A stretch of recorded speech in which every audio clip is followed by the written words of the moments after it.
अस्सलाम वालेकुम कैप्रिकॉनियंस, मैं हारिस अज़मी प्रोफेशनल एस्ट्रोलॉजर आपकी खिदमत में हाज़िर हूँ इस हफ़्ते की रिसर्चेज़ लेकर। रिसर्चेज़ क्या हैं? अल्लाह ताला की ब्लेसिंग्स हैं इनफैक्ट। अगर कोई कैप्रिकॉनियन इस वक्त अपनी ज़ात पर कोई काम करना चाहे, अपनी पर्सनालिटी को अट्रैक्टिव, बावक़ार, संजीदा फ़्लो के साथ, नेचुरल फ़्लो के साथ आगे बढ़ाना चाहे तो सपोर्ट ऑफ टाइम 100% उसके पास मौजूद है। अगर कोई कैप्रिकॉनियन इस वक्त अपने सोर्स ऑफ इनकम डेवलपमेंट के लिए कुछ करना चाहे, जॉब हासिल करने की कोशिशें करना चाहे, जॉब स्विच करना चाहे, जॉब इंक्रीमेंट्स के लिए कुछ कोशिशें करना चाहे, प्रमोशंस के लिए, तो support of time golden season की शक्ल में, बहार की शक्ल में आपके पास मुयस्सर।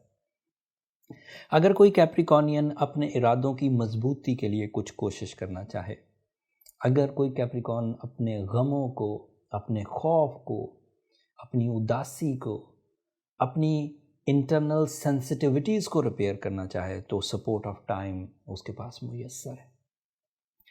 अगर कोई कैप्रिकॉनियन अपनी तालीमी सरगर्मियों के लिए अपने जहन की आला सलाहियतों को यूज़ करना चाहे तो इस वक्त सपोर्ट ऑफ टाइम उसके पास मुयस्सर है। And these are all my professional statements.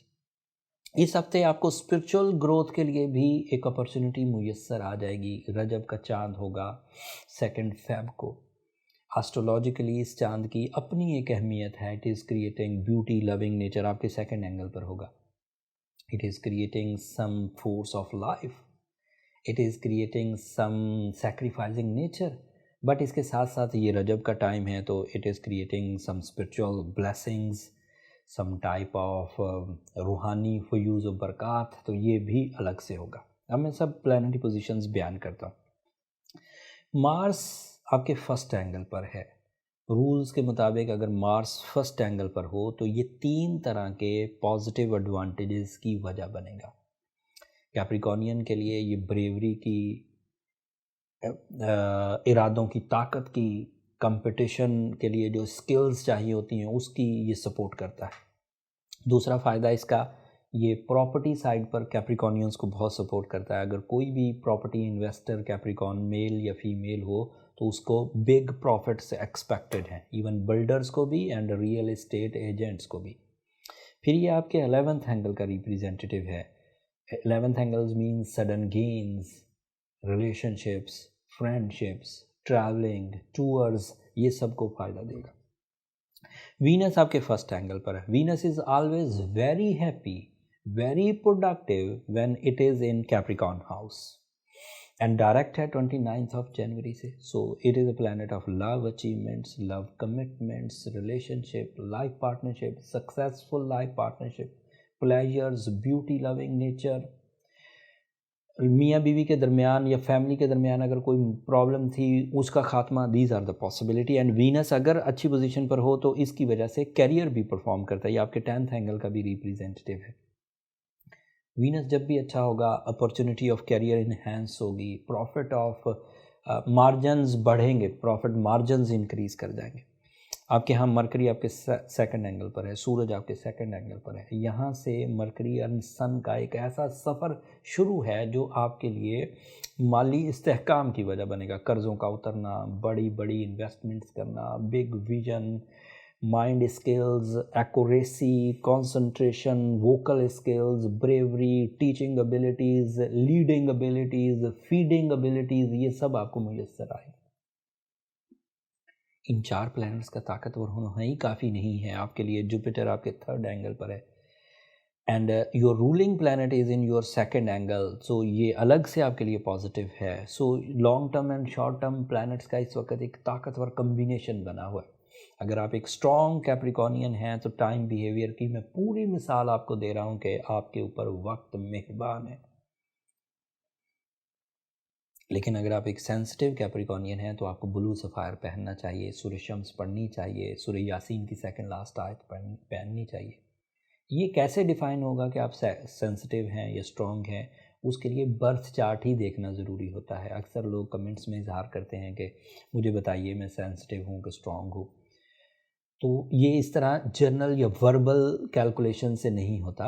इसके लिए आपकी date, time and place of birth चाहिए होता है, एंड उसको एक प्रॉपर कैलकुलेशन चाहिए होती है। अगर किसी को अपने बर्थ चार्ट के लिए सर्विसेज चाहिए हों तो वो ये नंबर नीचे दिए गए हैं, इन पर रब्ता करके आप अपने लिए टाइम ले सकते हैं। बट वो फ्री फोरम नहीं है कैप्रिकॉर्नियंस, होपफुली आप अंडरस्टैंड करेंगे। इस वक्त जो प्लानिटरी सेटअप है ये स्टूडेंट से लेकर, सबसे लो फॉर्म ऑफ परफॉर्मेंस स्टूडेंट से लेकर जो मेच्योर एजेस वाले कैप्रिकॉर्नियंस हैं सबके लिए सूटेबल हैं। चाहे वो लाइफ पार्टनरशिप के कैंडिडेट्स हों, चाहे वो बिजनेस सेटलमेंट के कैंडिडेट्स हों, चाहे वो फैमिली वेलफेयर के कैंडिडेट्स हों, चाहे वो ओवरसीज़ ट्रैवलिंग के कैंडिडेट्स हों, चाहे वो इन्वेस्टर्स लाइक बिल्डर्स एंड जगह खरीदनी and plots and property and ये सब आप इस वक्त बहुत अच्छी फॉर्म में। अब अगर ये अच्छी फॉर्म आप कैश करें तो ही ये बहार सीज़न आपके काम का हुआ, अदरवाइज़ बहारें आया करती हैं, फूल खिला करते हैं कि और आपने उससे कोई फ़ायदा नहीं लिया तो बहारें रुकती किसी के लिए नहीं। ना सदा बागों में बुलबुलें बोलती हैं, ना ही बहारें आपके लिए रुकेंगी। इन सीजन्स के साथ हमें एडजस्ट होना होता है। अगर दिन तुलू हुआ, this is a season off success for 12 hours, आपको उसके लिए प्लान करना है कि मुझे अब जब रोशनी मिलेगी तो क्या करना है, उसके बाद फिर अंधेरा आ जाएगा। इस साल अगर मुझे विंटर मुयस्सर आया तो मुझे क्या करना है, अगले फिर समर आ जाएगा। So this is a seasonal performances. So seasonal performance में इस वक्त this is my professional statement कि आपको 8 फील्ड्स ऑफ लाइफ सपोर्ट कर रही, आप उसे कैश कर लीजिए एंड प्रूव कर दीजिए कि आप एक स्ट्रॉन्ग कैप्रिकॉर्नियंस हैं। ये इस हफ्ते की इन्फॉर्मेशन थी। That's all from my side. इस पर मैं और बहुत सारी बातें कर सकता हूँ, लेकिन इस वीडियो का मकसद ये होता है कि प्लानिटी इवेंट्स आपको बयान कर दिए जाएँ। प्लानिटी इवेंट एक ही था, नया चांद हो रहा था रजब का, एंड अदरवाइज़ जो प्लैनेट्स अपनी अपनी पोजीशन पर परफॉर्म कर रहे हैं मैंने वो तफसील से आपको बयान कर दिया। उम्मीद है आप मेरी इन सब खबरों को, रिसर्चेस को सही अंदाज से लेकर अपनी ज़िंदगी के प्लान्स करेंगे, एंड ये आप पर ड्यू भी है कैप्रिकॉर्नियंस। मज़े की बात ये है कि ये जो सेकंड एंगल पर आपका सैटर्न है, मैं ये तकरीबन हर दूसरी तीसरी वीडियो में आपको रिमाइंडर के तौर पर कह देता हूँ, ये 30 साल के बाद आपके सेकंड हाउस पर है if you are a strong कैप्रिकॉर्नियन।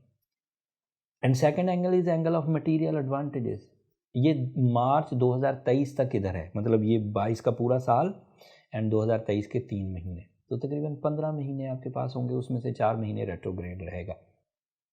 इन 15 महीनों में से जो अवेलेबल अफेक्टिव टाइम है वो 11 महीने। इन 11 महीनों को एंजॉय करने के बाद अगर दोबारा कभी आपको इस तरह के 11 महीने चाहिए होंगे तो 30 साल के बाद मिलेंगे। तो that means these 11 months are blessing months for your material side, for your royal skills, for your luxuries, for your comfort. अब इसको कैश करने के लिए आपको प्लान भी उसी तरह के बनाने होंगे। Average plans is always creating average results. Ideal या हाई प्लान्स जो होते हैं वो हाई रिजल्ट्स क्रिएट करेंगे। तो 11 महीने हाई हैं तो आपको प्लान्स भी हाई करने चाहिए, विजन्स को एंड कंसंट्रेशन को। मेरी कम बात को ज़्यादा समझिए। उम्मीद करता हूँ कि मेरा मशवरा, मेरी एस्ट्रोलॉजिकल ओपिनियन आपके काम आएगी। मैं बीइंग अ प्रोफेशनल एस्ट्रोलॉजर, जो मैंने एनालिसिस की है उसकी रिपोर्ट आपकी खिदमत में पेश कर दी। आप उसे अपनी ज़िंदगी में कैसे इम्प्लीमेंट करते हैं, it is up to you. अगले हफ्ते जो मज़ीद एस्ट्रोलॉजिकल इवेंट्स होंगे उनकी तफसील अगले हफ्ते बयान करूँगा। तब तक के लिए मुझे इजाज़त दीजिए। दुआओं में ज़रूर याद रखिएगा कैप्रिकॉर्नियंस, आपकी दुआएं मेरे लिए बहुत कीमती हैं, दुनिया के लिए भी आखिरत के लिए भी। चैनल को भी ज़रूर सब्सक्राइब कर लीजिएगा, आपकी सब्सक्रिप्शन हमारी हौसला अफजाई की वजह बनती है। अगले हफ्ते तक के लिए अल्लाह ने के पास।